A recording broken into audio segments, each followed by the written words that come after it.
Stock market में profit कमाना possible है, लेकिन सिर्फ उन्हीं ट्रेडर्स के लिए जो नॉलेज और डिसिप्लिन के साथ काम करते हैं। Hello everyone, welcome back to Canny Stock. आज की इस वीडियो में हम इंट्राडे ट्रेडिंग को डिटेल में समझेंगे। इंट्राडे ट्रेडिंग क्या है और इसके क्या एडवांटेजेस हैं, क्या डिसएडवांटेजेस हैं, इंट्राडे ट्रेडिंग के लिए स्टॉक सिलेक्शन कैसे करें और इंट्राडे ट्रेड करते हुए किन स्ट्रेटजीज को यूज करना चाहिए, माइंडसेट कैसा होना चाहिए और वो मिस्टेक्स जो हमें अवॉइड करनी है, और रिस्क मैनेजमेंट जो कि ट्रेडिंग की बोन होती है। So let's begin. सबसे पहले what is intraday trading? Very simple, आप शेयर को सेम डे खरीदेंगे और सेम डे ही बेचेंगे, उसे इंट्राडे ट्रेडिंग कहा जाता है। इसमें शेयर्स को ओवरनाइट के लिए होल्ड नहीं किया जाता है, यानी आप मॉर्निंग में बाय करते हैं और मार्केट क्लोज होने से पहले सेल करते हैं। इसमें बेसिकली आपको छोटे छोटे प्राइस मूवमेंट से ही प्रॉफिट बनाना होता है। फॉर एग्जाम्पल, सपोज आपने रिलायंस के शेयर को 2500 के रेट पे खरीदा, 2500 के रेट पे, और सेम डे में ही 2520 पे इसे बेच दिया, 2520 पे बेच दिया है, तो आपने 20 रुपए पर शेयर प्रॉफिट कमाया है। नेक्स्ट अब हम इंट्राडे ट्रेडिंग के एडवांटेजेस को समझते हैं। Why intraday trading? सबसे बड़ा एडवांटेज जो होता है इंट्राडे ट्रेडिंग में, आपको लेवरेज मिल जाती है। लेवरेज का मतलब होता है आप कम पैसों में ज़्यादा अमाउंट का ट्रेड कर सकते हैं। सपोज आपके पास 10,000 की अमाउंट है, आप 10,000 से आप 20,000 25,000 का ट्रेड ले सकते हैं इंट्राडे ट्रेडिंग में। आपका ब्रोकर से भी आपको अलाउ करता है, इतनी की लेवरेज देता है। और अगर आप स्टॉक्स में शॉर्ट सेलिंग करना चाहते हैं तो वो इंट्राडे ट्रेडिंग से पॉसिबल है। शॉर्ट सेलिंग का मतलब होता है पहले बेचना बाद में खरीदना। सपोज आपको लगता है कि एक लेवल पे प्राइस है, यहाँ से प्राइस ऊपर जाने के बजाय यहाँ से प्राइस नीचे आएगा, तो आप इस टाइम पे क्या करेंगे, शेयर को खरीदने के बजाय यहाँ से पहले ही बेच देंगे। जब बेचने के बाद प्राइस नीचे आएगा फिर हम उसे दोबारा खरीदेंगे। पहले बेचना बाद में खरीदना, इसे बोला जाता है शॉर्ट सेलिंग। और अगर आपको शॉर्ट सेलिंग का बेसिक इन्फॉर्मेशन नहीं है तो आप मुझे कमेंट में बताइएगा, मैं नेक्स्ट वीडियो शॉर्ट सेलिंग के ऊपर बनाऊंगी। और इंट्राडे ट्रेडिंग में क्विक रिजल्ट्स आ जाते हैं, प्रॉफिट हो या फिर लॉस हो। अभी आपको लग रहा होगा कि लॉस है, तो ये एडवांटेज कैसे? आपको क्विक रिजल्ट मिलता है जिससे आपको पता लग जाता है आपको प्रॉफिट हुआ या फिर लॉस हुआ है। प्रॉफिट हुआ है तो ठीक है, सभी खुश होंगे, बट अगर लॉस हुआ है तो आप रिव्यू करेंगे कि रीजन क्या था। आपको इंस्टेंट पता लग जाता है कि पीछे क्या कारण था, क्या गलती थी, आप उसे ठीक कर सकते हैं। मार्केट के हर दिन प्रॉफिट अपॉर्चुनिटी। इंट्राडे ट्रेडिंग से हम अपनी कैपिटल को बहुत ही फास्ट ग्रो कर सकते हैं और मार्केट क्लोज होने के बाद कोई रिस्क नहीं होता है कि नेक्स्ट डे मार्केट कहाँ ओपन होगा, क्योंकि इंट्राडे ट्रेडर के पास कोई ओपन पोजीशन नहीं होती है। उन्होंने जो भी खरीदा होता है वो सेम डे ही बेच के चले जाते हैं। अभी हमने इंट्राडे ट्रेडिंग के एडवांटेजेस को तो समझा, लेकिन इसके कुछ डिसएडवांटेजेस भी हैं, जैसे लॉन्ग टर्म अपॉर्चुनिटीज मिस हो जाती हैं। हम मार्केट में बड़े मूव्स को कैप्चर नहीं कर पाते हैं, जैसे कि BTST ट्रेड्स का हम कोई फायदा नहीं उठा पाते हैं।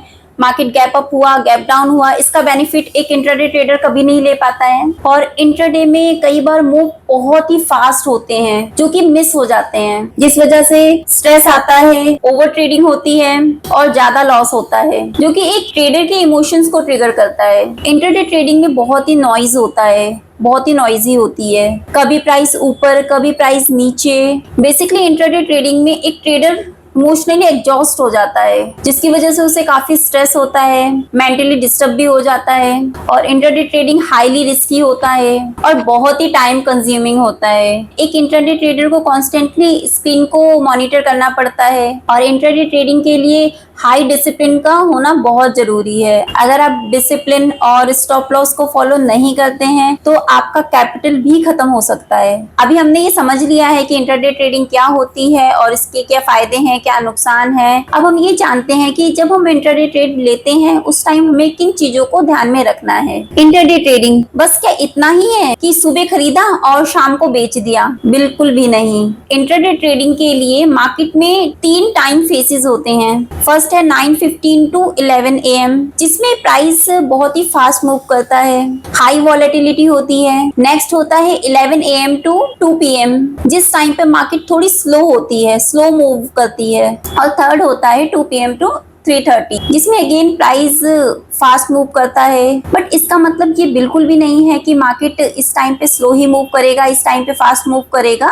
बस जस्ट ये एक आइडिया होता है कि इस वक्त मार्केट थोड़ी स्लो होती है। मार्केट का जो फर्स्ट फेज होता है उसमें मार्केट थोड़ा सा फास्ट मूव करती है, जो मिड ऑफ फेज होता है उसमें मार्केट थोड़ी स्लो होती है, और जो क्लोजिंग का होता है उसमें अगेन प्राइस थोड़ा सा फास्ट मूव करता है। बट ये सारी चीजें 100% नहीं होती हैं, बस ये एक सिर्फ आइडिया होता है मार्केट किस तरह मूव कर रहा है। Next is stock selections for intraday. Intraday trading के लिए स्टॉक सिलेक्शन सबसे इंपॉर्टेंट पार्ट होता है। अगर स्टॉक ही गलत चूज कर लिए तो स्ट्रेटेजी फेल हो जाएगी। इंट्राडे ट्रेडिंग के लिए हाई वॉल्यूम स्टॉक्स को सिलेक्ट किया जाता है, जिनमें लिक्विडिटी ज्यादा हो, ताकि आसानी से बेचा जा सके, खरीदा जा सके। और वॉलेटाइल स्टॉक्स को ही सिलेक्ट किया जाता है इंट्राडे के लिए, जिसमें 2 से 5% का मूव एटलीस्ट डे में आता हो। हम न्यूज बेस्ड स्टॉक्स को भी सिलेक्ट कर सकते हैं इंट्राडे के लिए, पोस्ट बजट से रिलेटेड, या फिर कोई रिजल्ट आ रहा है किसी स्टॉक का, या फिर कोई सेक्टर न्यूज है। स्पेशली इंट्राडे ट्रेडिंग के लिए हमें पेनी स्टॉक्स को बिल्कुल अवॉइड करना चाहिए। आइडियली अगर आप एज बिगनर इंट्राडे ट्रेडिंग करते हैं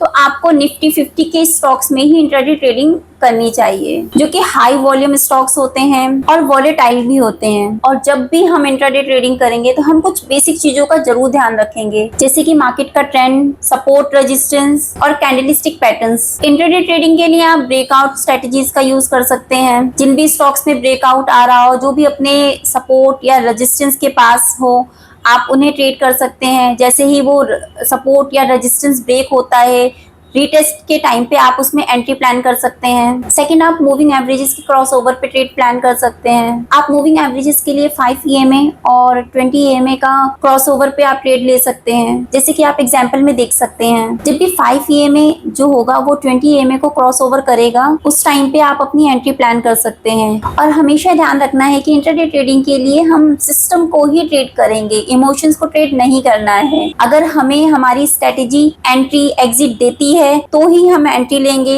तभी हम एग्जिट करेंगे। इमोशंस, मुझे लगता है ये प्राइस ऊपर जा सकता है, या मुझे लगता है ये प्राइस नीचे आएगा, इसके बिहाफ पे एंट्री एग्जिट नहीं प्लान करनी है। नेक्स्ट अब हम रिस्क मैनेजमेंट को समझते हैं। अगर आप स्टॉक मार्केट में सक्सेसफुल होना चाहते हैं तो रिस्क मैनेजमेंट बहुत ही जरूरी होता है। एज इंट्राडे ट्रेडर आप पूरे दिन में कितना लॉस लेंगे, आपको इस चीज का पहले से पता होना चाहिए। किसी भी ट्रेड में एंट्री से पहले आपको स्टॉप लॉस, आपका टारगेट, ये बिल्कुल क्लियर होना चाहिए। जो भी आपका फर्स्ट आएगा, टारगेट हो या फिर स्टॉप लॉस हो, आप लेके एग्जिट करेंगे। और पोजीशन साइज को आप कंट्रोल में रखेंगे। बहुत बड़ा पोजीशन नहीं लेना है, क्योंकि अगर बहुत बड़ी पोजीशन होगी, उसमें थोड़ा सा भी लॉस आएगा तो आप उससे डर जाएंगे, या फिर थोड़ा सा प्रॉफिट आएगा, आपको होगा कि यहाँ से एग्जिट ले लेते हैं, ये तो बहुत ज्यादा प्रॉफिट आ गया है। इसीलिए पोजीशन साइज अपनी कैपिटल, अपनी कैपेसिटी के हिसाब से ही लेनी है। और हाँ, अगर आपको दिन का 2 से 3 लॉस हो चुका है तो उस दिन के लिए ट्रेडिंग अवॉइड करें। बेसिकली इंट्राडे ट्रेडर क्या करते हैं, वो अपने स्टॉप लॉस को सिस्टम पे नहीं लगा के अपने माइंड में रखते हैं, जो कि गलत होता है। क्योंकि जब स्टॉप लॉस ट्रिगर होता है उस टाइम पे हम एग्जिट नहीं करते हैं, और जिस वजह से जो हमारा लॉस होता है वो बड़ा हो जाता है। इसीलिए अपने रिस्क को हमेशा मिनिमल ही रखना है। छोटे रिस्क के साथ ही हमें किसी ट्रेड में एंट्री लेनी है, और हमेशा ध्यान में रखना है कि जो ट्रेडिंग होगी वो हमेशा सिस्टम के अकॉर्डिंग होगी।